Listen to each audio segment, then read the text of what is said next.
spend money here, and I know our businesses profit from having it here, so kind of gets back what I don't want to get. Get it back. No. This is fine. You know what we did last year? You're saying This is a portion of the 50 separate from the Now, 100. 35. Yeah, separate from the 100. What was our list to, what did she just give us under city sponsor? Oh, going back to Marie's list, it's the last page of your packet.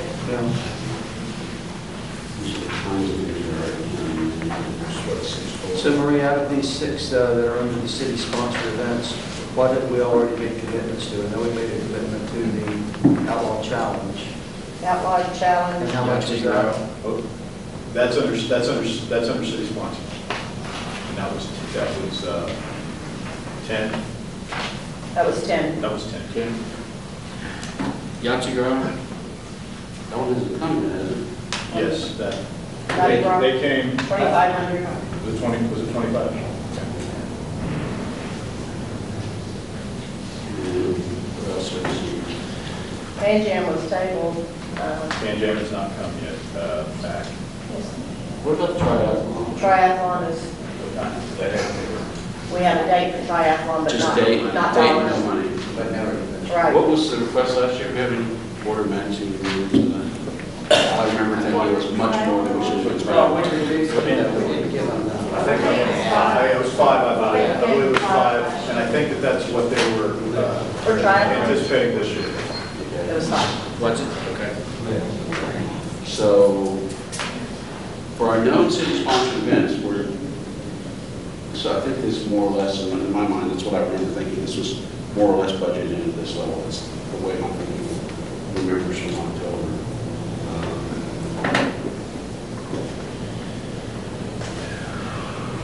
I'll make a motion to stand with you the $2,000 expected contribution. I'll second it. All in favor, say aye. Aye. All opposed, say nay. There you have it. Thank you. Can I put the dog at pony away now? As needed. Thank you very much. But they were fun to watch.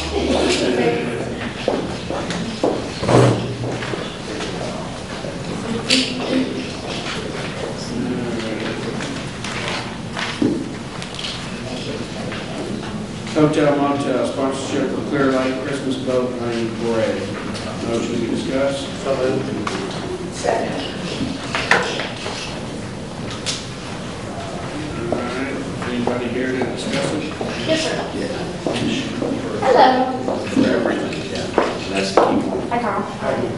I'm Sherry Sweeney. I'm the Vice President for the Clear Lake Area Chamber of Commerce. And unfortunately, last year, the Chamber and the Christmas Boat Parade was one of the ones that got booted out of your budget. So we came back this year just to see if we could try again. It is the 51st Christmas Boat Parade for the area, and that's what it is. It is for the entire area. The parade does start in South Shore Harbor and Nassau Bay, but it travels past Kemah Boardwalk, and that's where the majority of all those people come. And you have, hopefully, the packet in front of you, the request that we sent in. And we really just hope that, I know everybody has their city budgets and issues, but what we try to do with this parade, we feel that it has lasted for 51 years because of all the support we get from the different cities, because it does touch almost all 9 of our different cities here in Clear Lake. And so we feel like that's how it's lasted this long. We do not put the burden of the expenses of the parade onto the boaters because they already have so much of a burden. If they didn't do so much decorating on their boats, the show wouldn't be there and all those thousands of people wouldn't come to the boardwalk, wouldn't come through Kemah and the other places to see the parade. And so that's why we try so much to get the cities to sponsor and other businesses in the community to help us pay for the events. We don't put it on to those voters. The Kemah Boardwalk is a big supporter of the event as well. They are one of our sponsors. They do allow us to have our judges at the Kemah Boardwalk, so that guarantees for sure that every single boat does pass by the boardwalk, and that day is filled with people. The parking is crazy down there. You can't get another person in, and the purpose of the event is to boost tourism in the marine industry in December, which sounds like an odd time for a community on the water. So that's why we do. We want people to come down here, besides the tradition of kicking off the holiday season, which we're thrilled to do. We really do want people to think about coming to our area. The hotel motel tax funds that we receive, we use for our publicity, which our marketing plan allows us to advertise the event all across Houston, north and south, Galveston, north and south as well. So we're bringing people to the area that maybe don't typically come down here, and they certainly don't think about coming down here in December. We only promote the hotel information for the cities that support this event. So like, unfortunately, last year we didn't put Kemah's web address on there. We didn't put anything about that on our advertising because y'all were unable to help us out. Not to hurt anything, people are still going to come to Kemah because of the boardwalk, and they know that the boats are going to pass right by there. But we would love if you're able to add a little support to that this year. For so many years, y'all were a gold sponsor, which allowed you to do a mayor's award. That's completely your choice, but some of the mayors like to do that. It's just an added bonus to the boaters to win another prize, and another bonus for the folks in Kemah to feel some pride in one of the boats that they've selected or you selected. So we appreciate that as well. The City of Lead City is back as a title sponsor for the event, but there are other sponsorships available for you. The City of Nassau Bay is back on board again with the event. We work closely with your law enforcement, just like we do with the other area law enforcement, to guide the boaters and hopefully keep it a very safe evening for everybody. We, of course, have Coast Guard involved, and Texas Parks and Wildlife's out there, and Harris County and Galveston County Sheriff's Departments and stuff, but we definitely do our law enforcement. So either way, you guys are still included on what's going on, because again, we understand budgets just like you do. So what's going on with your budget? It's clearly went up 50% from last year to this year. it went up 50%? Yeah, from 14,000 to 21,000. No, it didn't. That's what we were able to make last year. We didn't count in. We had a budget, the same budget as last year, but we didn't know when we proposed our budget last year that you guys were going to be unable to help us out, and we had another big supporter as well, one of the other cities unable to help us last year, so that dropped us back. We're hoping this year to make that grow. We always have goals of going ahead of the game and not behind, so we're hoping to pull back to what we used to do for the event. That's why it's back up there. We try not to go backwards. Do you expect the boardwalk is going to be a presenting sponsor level? No, the boardwalk actually is I just got word from them, they're going to be the, they just told me their level is, they are going to do the bronze anchor level. But they also host our judges at the Cadillac Bar, so that's kind of part of the trade in there, yes. Any other questions?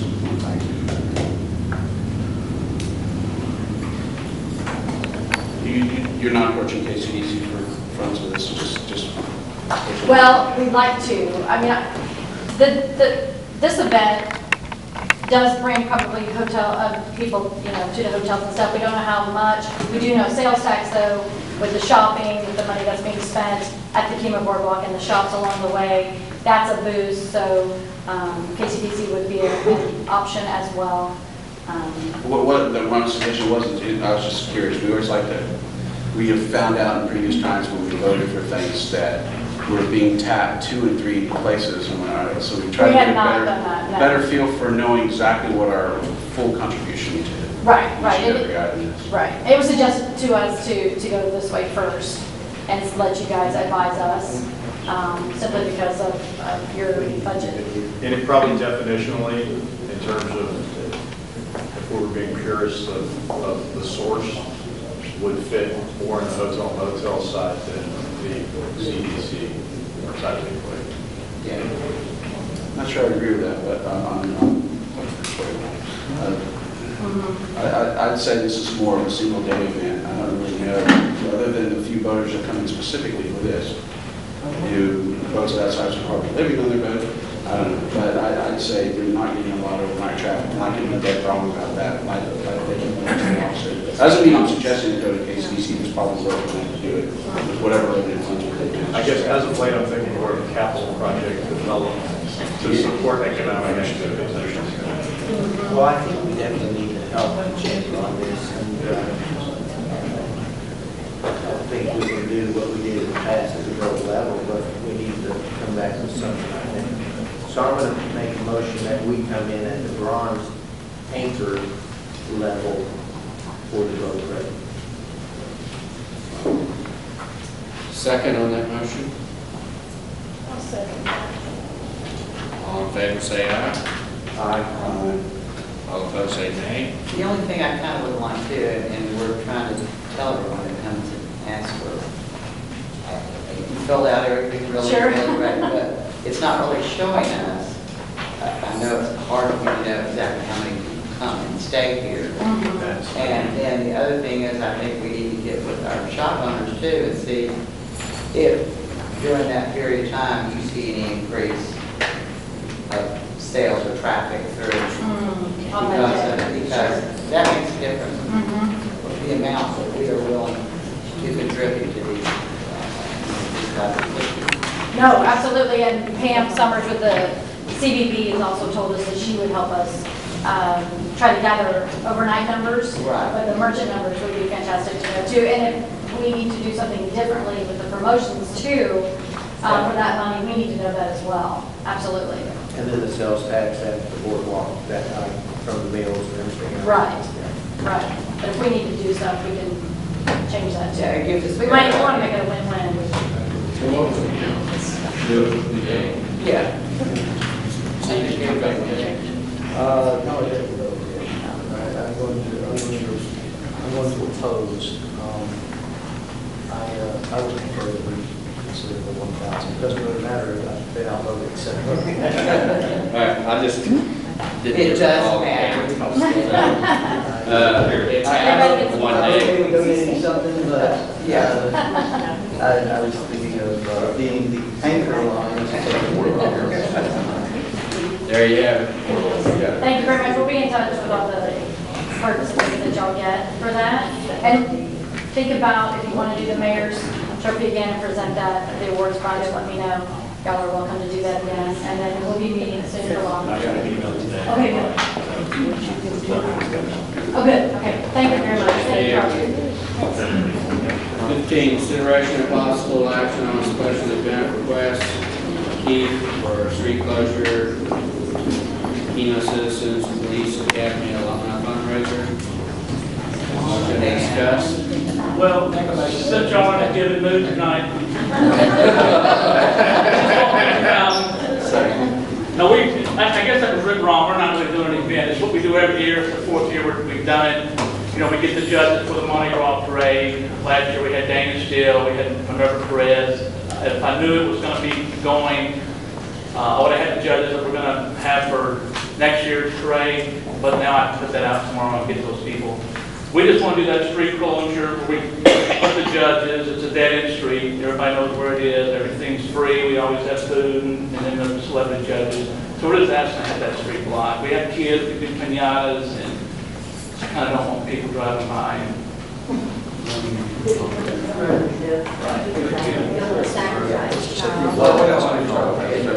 This is the audience. I appreciate your doing this. I'd like to make a motion that we approve to close the street. Second. Second. All in favor, say aye. Aye. All opposed, say nay. There you have it, it's Can I closed. say one more thing? I want to say thank you for the people at Kemah last night. They put on one heck of a Halloween show. And thank you to the police department. They were in full force handing out little light sticks. It was a great night.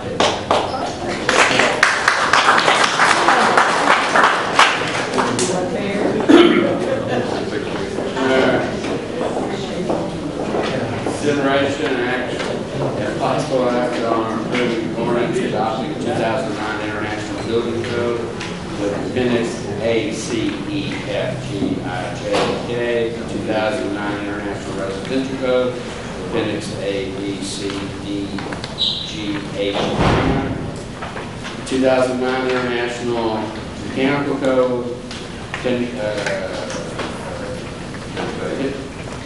it out there, Bob.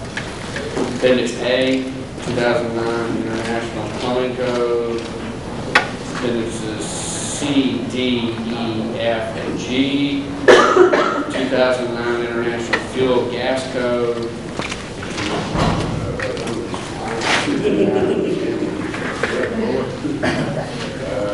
A, B, C, and D of 2009 International Energy Conservation Code, with all appendices, the 2009 International Private Sewage Disposal Code, with all appendices, 2009 International Performance Code, with all 2009 Property Maintenance Code, with appendix A, 2009 International Existing Building Code, with all 2009 National Electrical Code, 2009 International Fire Code,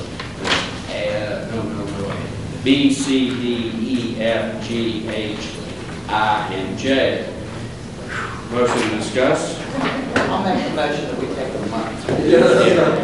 I'll second that. And next, your motion for the mayor to drop And we want it reduced down into 4 or 5 words for each one of these. Or if you want to, you can treat this like you do the consent agenda, so that while they have, they each have a separate ordinance and will have a separate number, you can do it with one motion. If there's no particular peculiar interest in any one of them, you could have a motion to approve all of these ordinances that are separately done for each code, as you read, without having to vote on them one by one, if that's what you want to do. That's fine, after the end of the discussion, for sure. Yeah. We have a whole explanation of the need to separate these out. Dick, would you like, Yeah. before I introduce David, would you like to speak? It's the utility of the enforcement of it, from my perspective, that you have to prove up the ordinance when you end up in a different sort of violation, and it adds to the facility of doing that. If you have the individual code, you can introduce a certified copy instead of some amorphous big thing that then you got to figure out where it fits. So it's really designed for that. It could have been done anyway. We started with a clump. We ended up with this approach. I think it's a better approach. As to Shalia's question, some of these codes are 2009, most of them are, a few are 2011, and that's just depending on the individual code, what's the most current in that, right, David? Let me go ahead and introduce David for y'all. This is, go ahead, David, stand up if you would. This is David Whitaker. David is previously building official, several places. He's the deputy in Mesa, Arizona. He was the chief building official in Pearland for 2.5 years or so. He managed a contract 3 of the 4 villages, most recently before joining us, the Memorial Villages. And he's got about 20 certifications and counting. He's also going to end up with Jim at our floodplain that in December, those meetings. But he's put together a yeoman's interpretation of the code. He's kind of I guess, he's closer to a lawyer of the code, I guess, than I am, that's for sure. And I'm going to hand this off to him. And really what's precipitated this on the front end is that we're on the 2003 code. And it's kind of like our stormwater management plans and all these other things. If we fall too far behind, it ends up affecting our insurance rating. We're in 2003. We're on the 2003 code. We're sitting in calendar year 2012 and fiscal year 2013. So one reason for us to go ahead and look at, we promised only one PowerPoint. He has put a presentation together. We didn't put it on the PowerPoint, but he's done an analysis of adjacent communities, and some of them in a few years will be upgrading theirs, but we are behind the curve as compared to our peers, where we fall at the moment. I don't think there's any of them that are sitting in the 3 right now. And rather than come back and do this another 2 or 3 years later, that's why we're coming forward with the 9, which several of the other cities around us are already on the 9. And David, take it off to you. Okay. Thank you for having me here tonight and for these past 2 months. I've really come to enjoy the city of Kemah, its citizens, and its contractors, and business owners, homeowners, and staff. I have to apologize right off the bat because there is a problem with the NFPA 2011 National Electric Code, and I gave Kathy some direction via paperwork. I also gave the attorneys some paperwork. They worked furiously to try and correct what I gave them. However, the 2011 National Electric Code on item number 16 should be known as NFPA 70 and not NFP 70. So I have that correction to present to everybody here this evening. And I do apologize for the alphabet soup. It was not my way to organize the codes this way. I inherited the way they developed them. The 2011 code is developed again by the National Fire Protection Association. They are an autonomous organization that writes all of the NFPA guidelines for fire. They write a life safety code. And a few years ago, if you remember, they competed with ICC as to the model code being selected throughout the country. So they are on a different cycle of adoption and renewal every 3 years. So that's why instead of them being the same year as the International Code Council codes, they're off 2 years. Now each one that you talk with will say the other one's off when you go into the organizations. Okay. But basically, it's been that way, and it's pretty much the same way that it's always gone that way. So rather than adopt the 2008 National Electric Code, the state recommendation is that we are under the 2011 National Electric Code. So that's why we selected the 2011 National Electric Code. And then the two codes that we're supposed to be under for energy efficiency, and they came effective in for commercial work.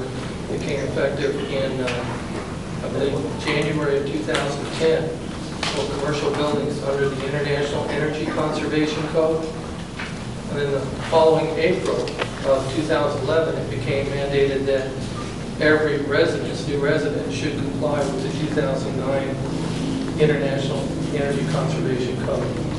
So, and a recommendation by our outside vendor who provides inspection and plan review services for us was also to adopt not only those two codes, but adopt the rest of the family of 2009 for consistency's sake. And that's Bureau Veritas that is still providing us some plan review and backup systems. So, did that help clarify the questions? David, the NFPA designation language is in the ordinance that's before council. It's in this caption here, and I don't think that's a substantial enough difference to do any damage tonight. I think we can go ahead with it this way. It's still the 2011 National Electrical Code, and it should be NFPA instead of just NFP 70. That language is correct in the ordinance that's here, so I'll let it go. I did watch Law and Order this week, sir. So I'm trying to be compliant. Keep it up, David.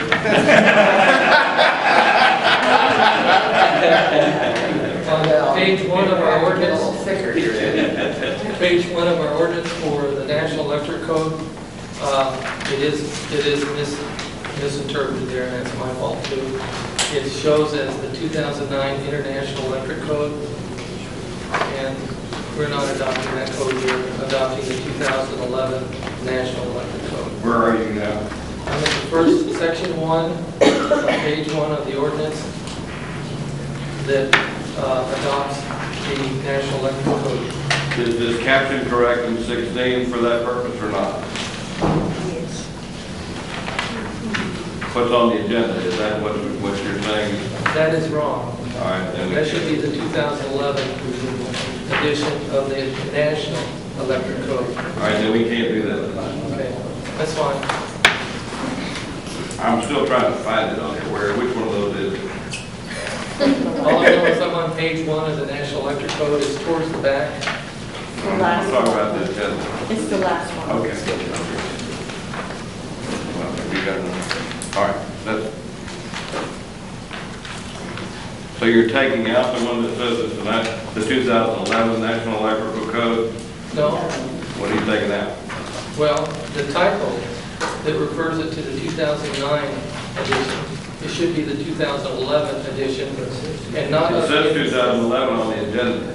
Yes, it does. But it doesn't in this ordinance. All right, well, the ordinance can change. The agenda gives the notice of what you want done, right? Okay, So we can change it in the ordinance video. you're fine then. All right, so Then we're good? First reading, okay. I just wanted to make that clarification, It's right in the agenda. It's wrong in what was drafted, but now it's right. and that's my Okay, fault. okay, go. So, Is there an easy way to make, I know we tried to give some bullet points. Is there anything to leave out the average homeowner in adopting these new updated codes that you would say, wow, you don't know about that, but now your roofing has to be this? I mean, is there any small number of items, or is this a huge hairball of different kinds of things and the only builders have to worry about them, or are there any small summary of changes that are valid? I'm going to say this with all due respect. Anytime you talk to a homeowner and you present codes to them, it will be a cold bucket of water on them, of any code. But these particular codes right here, they have considered throughout America that the 1997 Uniform Building Code was the most ideal code ever devised by human endeavors. And we're revolving back to that code. Like, really, we are. And so it is a good code, comprehensive, and in that element of view, this is a very good code. It is not highly shockable. The big thing that homeowners will notice is the energy conservation that has to be done. Any other questions, council? So I'm trying to figure out the way to. The motion would be to approve all of these various ordinances with the numbers. Do you have the numbers now? You know what they are? They would be in chronological order. 1074 through 1085. So those will be the numbers inserted on the motion. Could be to pass them all in that. Okay. Make that motion with the adjusted changes for the NFPA and the single typo in page 1 of the ordinance in particular to change to national. On first reading. On first reading. I think you ought to have to read it. Do I have a second to find out? All in favor, say aye. Aye. All opposed, say nay. Passed unanimous.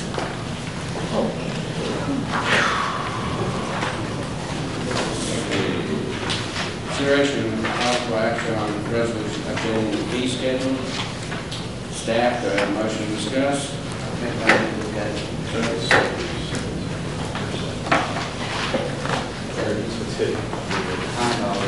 It's actually, We got a new it's one. well hidden. Do we have a new one here? The statement from the one that was originally one.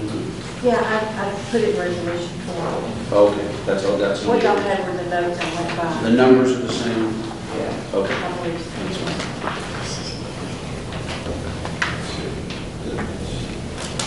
Oh, my gosh. Any discussion? And these already sound typical. Are these typical for, in the area? It still seem, I don't know if they seem low or not. Your codes generally have seemed low to me as an overseer of the codes. I do know that I'm taking into consideration the culture and don't believe in jumping up too high on a step. But we're not trying to make money, we just don't want to lose so much. We've got to do review and get involved Well, in there is- everything inspections. There is an element involved where staff is, we need to compensate a little bit more for staff involved in these permits. Because they're non-trivial, it seems like more and more. As we adopt all these new codes we just adopt, there's a lot more for y'all to have to look at and a lot more time and expense involved. and we do need to capture that. I think the most covered thing is, Dick, on these definitions of resident and non-resident, is that resident of the state? That would be resident of the city. Resident of the state, sir. Oh, is that say? Yeah. Well, maybe I'm not looking at the right one. I'm sorry. Where are you looking? I'm looking on number 4, general contractor. On the new handout Yeah. that was inserted. Oh, all right, the contractor address, I'm sorry. Yeah. You're right. Yeah. We, Okay. my coming You're right. coming to the state of Texas from Arizona right after I was totally overwhelmed by the fact that many resident homeowners in our city, not far from here, were overcome by carpetbagging contractors. Yeah, it's in the context of the contractor himself being a resident, that's a resident of the state. Yes. Yeah. So rather than, we just changed the general contractor from in-state, we changed it to resident, or fishing license, Yeah. and a general contractor from out-of-state to non-resident, which would be referred to the state because they would really have no vested interest in our community or our state from being out-of-state. does that need clarity? Well, it wouldn't hurt, I mean, just like the question was confusing to me, but when I look at it, how it's used, that's why you use it as resident. Resident usually has a meaning Inside the of state. person here. Do we want to say state resident? Just You can put it in paren, if you put it in state in parentheses, can you? Yeah, absolutely. And that way you clearly define it, because it is a little confusing. But we wanted to make that differentiation Sure. because No, that's fair. I have no issues with that. I just clarity in the word. Right.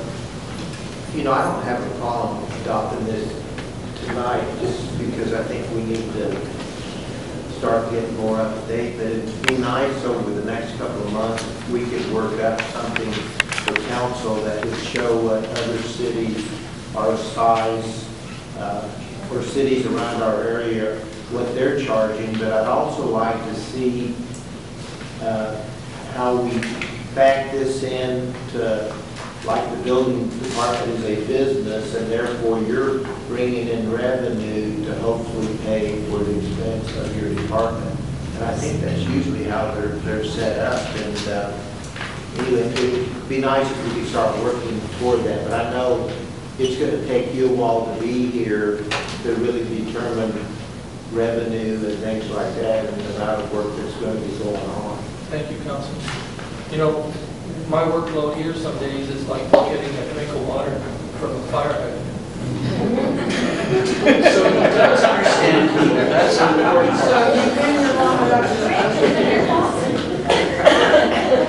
Sorry. We got back out now, I'm sorry. We have it. What's the resolution now? Our souls are residing. That's right. I move we approve resolution 2012-20 with the change to increment for state resident. All in favor, say aye. All opposed, say nay. Passed unanimous.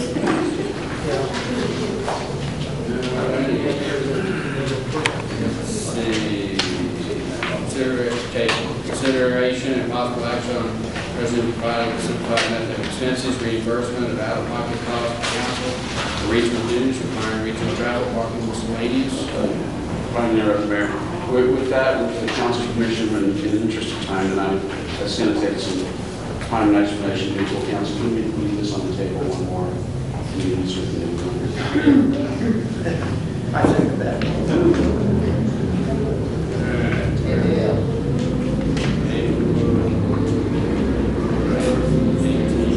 The Lone Star Rally is officially started. Yes, As is, I guess, the no refusal weekend. Consideration of possible action on approval of KCDC's approval of funding lighthouse repairs for water tower. Motion discussed. Do we have it? Second. My mind's blank. Staff. Yes, this is Would you like to speak to this, Wallace? This is a thing we've had before you in the past, and Wallace has been working to try to bring Right that now, number we're down. going in the right direction. I'm working with the original contractor and 2 others. The original contractor started off at 43.5, revised the scope to concentrate mainly on the floor of the lighthouse and a small distance of the sidewall, 6 inches to a foot. I think that would cover everything as long as we're going ahead and have some type of maintenance program going up there to check on things. So he dropped his price from 43.5 to 33.110, about $10,000 savings. There's another contractor I talked to, based on pictures that I took back in September and showed to him, he thought the ballpark was more like 50,000, so I just did not discuss any of that with him. There's another contractor I talked to towards the end of everything. He looked at the pictures. He thought 25, somewhere around there, but he still has not been up to the top of the tower to take a closer look. You told him this project was on the ground, I guess, when you were there? No, I said it was high, it's less than 200 feet, somewhere between 160 and 200. So we're still trying to get some numbers firmed up with him. The 33.110, I've worked with this contractor before on other type of fabrications of metal like we would do with the door, and he does a good job, but I would still like to further investigate the $25,000. Again, that's based on pictures. He hasn't got climbed up there yet. How much damage are we doing by not taking care of it? I think it looks the same as it did before. I mean, I have pictures here. Erosion or Structural? No, sir, I don't Okay. think so. Doors, good, these are ready. Is there, that 33 or whatever, you said it was now just concentrating on the floor? And Yeah, if you look it up, Does it include the door? Yes, sir, includes the door also. It's the same type of material back. Pardon me? It's the same type of material. No, so we're looking at a stainless steel door for this. We had a fiberglass door that someone previously bought for the city. I wouldn't look at it, the contractor looked at it, and we still like to recommend the metal door, stainless and paint it, put it in there with a new frame. Does it have a closure on it? It has, we're talking about types of hinges that self-close on the door. Do you know if there's any windows broken up there? No, so there's not, I've been up there twice. That's a good place for you. Thank you, Mayor. Then, why don't we just set back, can we do that this year though? We're trying to, yes, sir. Can we approve a budget not to exceed, Yeah, and therefore you can make a decision Sure. once you... Do it not to. Yeah, that's what I was Not to thinking. exceed the. If we can live with that, that would not work.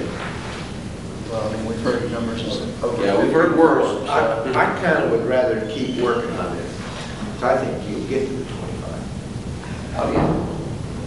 Here's the Not- deal. Not to exceed the 30. Yeah, not to exceed, because we got this meeting, and we got one in December. We're gonna lose 2 months.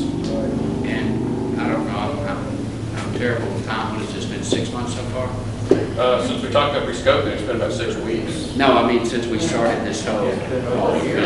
The lighthouse, it's been more than a year, yeah, it's been quite a while. All right, let's do Steve. I recommend, propose, whatever, that we make a motion of a not to exceed number, would you say 33? 33,110. 33,200, and you know, give you discretion to pursue additional bids. Okay. Vote. Second. All in favor, say aye. All opposed, say nay. Thank you.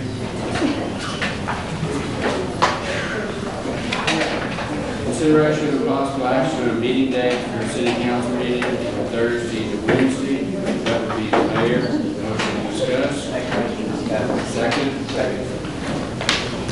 I appreciate you holding this over, but you didn't really have to. Because I just go when I'm told. Swimsuits usually the second Wednesday of the month.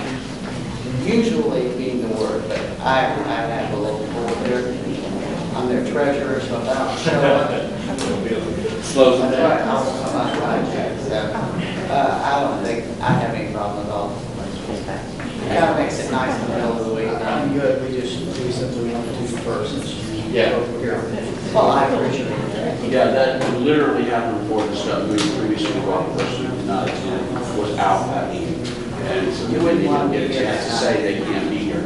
So I didn't want that to happen again, for sure. Well, I know from my standpoint, I think it would be better, and I'm going to bring back ACDC to move to Quincy possibly also, because I think it might help our attendance there, and move that we move our meetings from Thursday to Wednesday, the first and the third Wednesdays. Second. All in favor say aye. Aye. All opposed say nay. Pass Y'all want unanimous. to start that with the December meeting? That's strictly, you know, we do January, start the year. I thought we had talked about last time, we had approved some dates. Well, we Just a question. approved one meeting in One meeting, February, right, one in okay. December. I say December. Okay. So, okay, December. so December. In December? December. So wait a second. 21, consideration and One possible. second, Yes, sir. Could we ask in our next CTY thing that goes out, that they tell everyone who's on that list that the meetings have been formally moved permanently from Thursday to Wednesday, so that people will know if they want to attend, they won't have to show up the wrong day. No, it's second.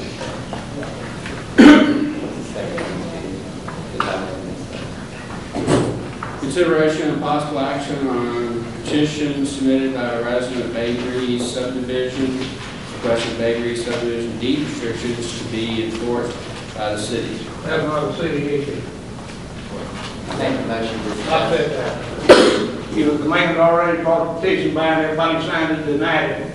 Now, that's not an issue for the council to run to work on. Thank you. Second. Do it for my life. Okay, I need to recuse myself, and I've already filled out the paperwork, and you can do that. The problem I have with this is you have a homeowners association, they're the ones that rule over your codes, just like Kemah said. I don't think this is a city. I don't think that we should be involved in an individual homeowners associations telling them what they can, what they can't, and then trying to enforce it. Believe me, enforcing the codes we have under our association right now is hard enough. Well, I went online today. About Tim Mr. Peterson, you had an opportunity to talk. Now let the council talk, please. I went online today and looked at numerous small cities in Texas, and none of them enforce deed restrictions as a city. They leave that to the homeowners association to do. That's correct. That very rarely is done, right? Yeah, I mean, it just, I was kind of surprised with it because But you you're can overstepping. do it legally. There is, but you have to comply with the local government code if you do. And that says that you have to, if you do it, you have to pass an ordinance first that requires uniform application and enforcement of this subchapter with regard to all property and all residents, which means that you wouldn't be limited just to the ones you would like to enforce. You're going to have to enforce them all. Right. And while you could enforce them by complying with the statute that's legal, you then put yourself in a position in the enforcement, once you decide that you're going to say no, then you become the target of the people who are unhappy that they didn't get a permit. And those restrictions vary from subdivision to subdivision. Some of them are very poorly written. You can see from this one, they're real old because they still say only white people can own property there. I mean, it's really old. And so those things have a way of getting stale. And yet, if you did this, you could limit enforcement if you wanted to say, just like what I was asked today, well, could the city just look at it and say, let's look, if it's in a subdivision, is there a deed restriction? And if so, if it doesn't comply with that, that's in the eye of the building official, then they decide, and then they have a permit. That could be the limit of your enforcement. But the problem with that is once you do that, you're the target on whether or not you made an arbitrary decision, or did you enforce an expired deed restriction, or is that a good public policy in that deed restriction? So it can be done, but most cities decide don't do it. Well, the number of ordinances we have in the city tries to enforce, and I don't know if we've gotten through all of them. Can we just adopt it more? I don't think that we need to add any more on when they have their own association that you supposedly have a lawyer that handles that, then go through them, that's what we do at Kemah. Well, that's my question, do they have a association? No, but there's a process where they There's a can, process That's where they exactly, can.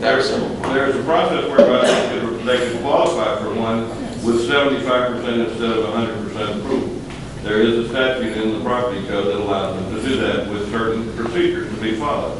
That's even been done by one subdivision here in Kemah not too long ago. And that you can even add and create a home association with that and have and impose a maintenance fee.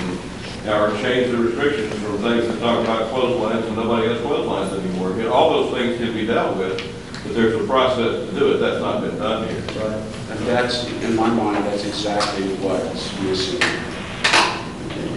Having the city, this is the definition of Pandora's box. I'll get back to that in a second, because I stare at my building inspector, I have to say this. The man had just said, we haven't even got all of our inspections out yet for something that was a year and a half old, that was important to make sure that we had all our occupancy permits and everything lined out exactly the way we wanted to.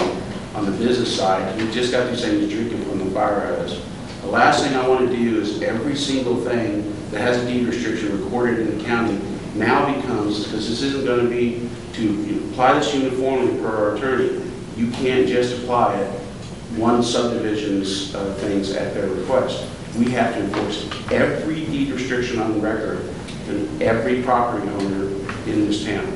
And I don't think you solve the problems of one or a couple of problems in a neighborhood by forcing 1,700 people inside your town to have to be, to bring in the long arm of the law, because when the city starts to do this, you deal with a lot more things. This is swatting the proverbial fly with not a sledgehammer, but a 4,000-ton weight. You do not want to bring this in, and nobody else in the city wants to bring this in and bring the government into their business in this way.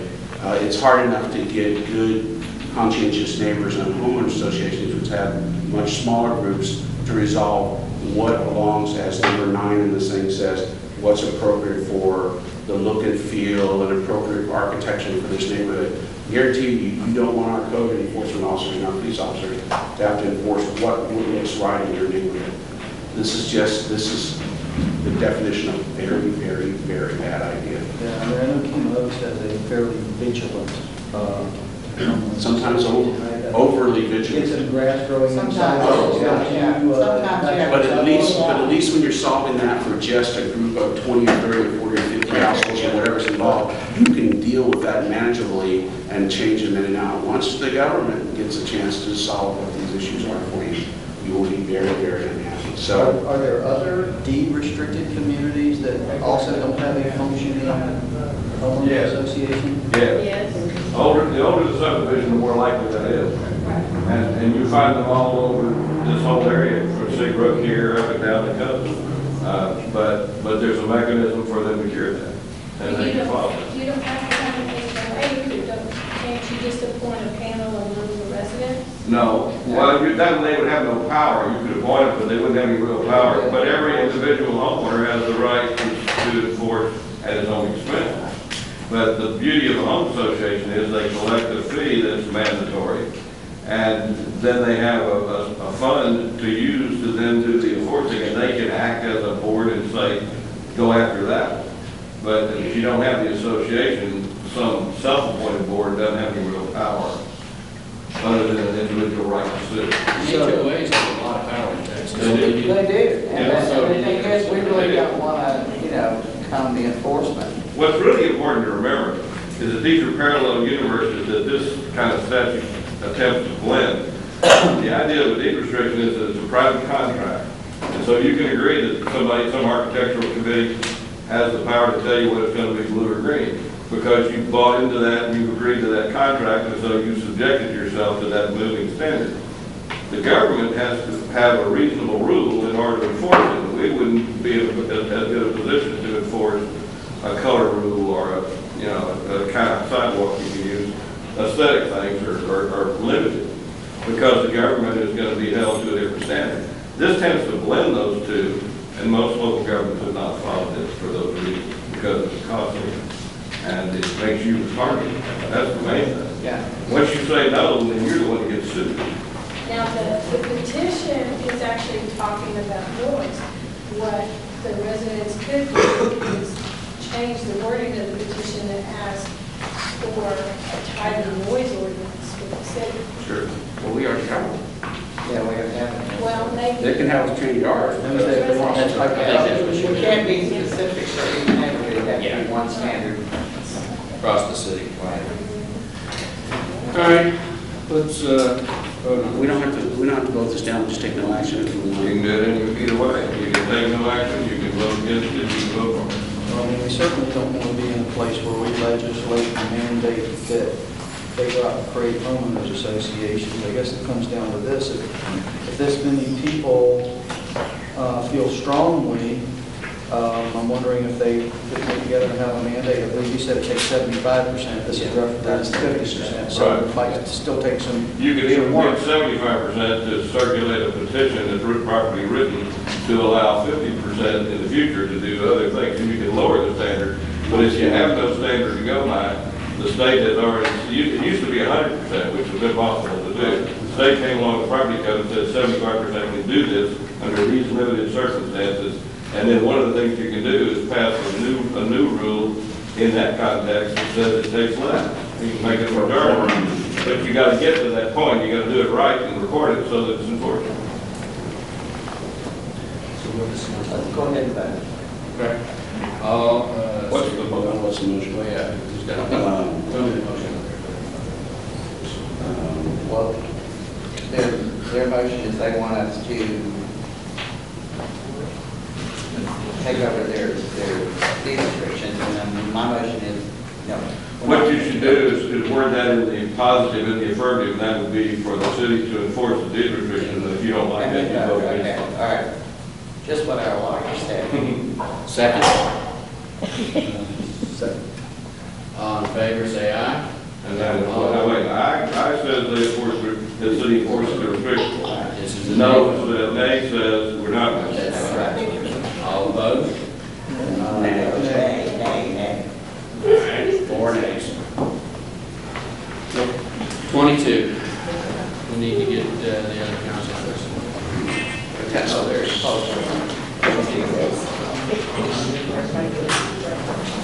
Consideration and possible action on Kemah's intergovernmental agreement with Houston Galveston Area Council and DWI Task Force.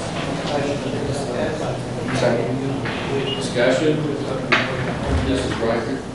This is just the paperwork for us for the mayor, y'all authorizing the mayor to execute, so we will get funding for working in a regional DWI task force. They'll pay the officers overtime, there'll only be one officer. We're only getting a small amount of money, about $4,400 for our part. But the only cost to the city would actually, we'll pay it out of overtime, which would be a fringe benefits match as retirement. So very minimal cost, and when we're talking $4,300, probably less than $1,000 it'll cost out of the police department budget. So, that's You all. probably lost the value. It's always coming to read this contract. Yeah, it's HVAC and TechSide, those two combined, really drown through the paper. I'll make a motion to approve. Did I get a second? Yes, a second. Yes. All in favor, say aye. Aye. All opposed, say nay. All right. Passed unanimous. Consideration and possible action on allocating $21,000 from capital projects to budget line item to be used to purchase tasers for the police department instead of cover parking for the police department. Make a motion. Second. You're on. We were looking at, we've looked at takers for a number of years now, and I personally wasn't 100% supportive of it in the past. There's been the bad publicity and different not real good decisions in the past. And I criticize, not second guessing what they did, but I think everything that's gone on here in the last couple of weeks, we've been using tasers on more than one occasion. Got some heroin off the street over at 6th and Bradford 2 weeks ago. Had a pursuit the other night, last Saturday night, Sunday morning. which killed the second transmission. So it would have been nice. Thankfully, county units were there to help assist the suspect that had just gotten out of jail from the county jail and went and got sported some crack and went to town. So it wasn't his car. He didn't care how bad it got tore up. So that's why I'm asking. It's not going to. This money's already in the budget. I'm just asking for y'all's permission. We're just moving that program. Just reallocating what it's titled from cover parking to let us to buy tasers. Go ahead. I have to say that in opposition to the opinion that was expressed earlier, this is exactly the kind of thing you look for. Yes, there is, in the realm of human being interaction, there's always a possibility for unfortunate incidents. But if you can have an unfortunate incident that doesn't require you to pull a lethal weapon, Right. and you can try to diffuse things without having to either use deadly force or rely on your fists. Right. I can't see how that's ever a loser. If you have an option that immobilizes without being in a situation where you have to make a deadly force decision, it gives you a few extra seconds. It will. Feel free to correct me, but I can't imagine any circumstance where having a non-lethal option is a detriment. Unless we just went super happy and started shooting everybody with all. We agree. It's obviously you know what the risk and cost is with deadly force, and I would much rather try to defend or answer questions to tasing versus a 300-pound man on a 100-pound woman with his fist. You know, it's just what it is. And the guys will be extensively trained. We will have in-depth policy that covers everything that we do. The tasers, the cartridges are traceable. They all have serial numbers. So it's I think it'll be a Any lawsuit that would arise out of the use of tasers or excessive force would be fully covered by your TML insurance anyway, would not have any impact on your legal budget here, other than with the typical thing where we oversee that from a standpoint of making sure they're doing what they're supposed to do. But it wouldn't enhance your legal budget significantly, no. Because it's covered by insurance. We need something between fisticuff and shooting somebody. As many tourists as we have, and I was shocked to find out we serve a lot of alcohol down here too. Where did you find that out? I saw some people that know me about it. I'm moving through the reallocation. I second it. All in favor say aye. Aye. All opposed say nay. Council members' closing comments. Councilperson Trevino. Councilperson Buchanan. That's such a headache now, no comment. I read all those until I don't know what whereas are. Councilperson Joyner. Councilperson Rash.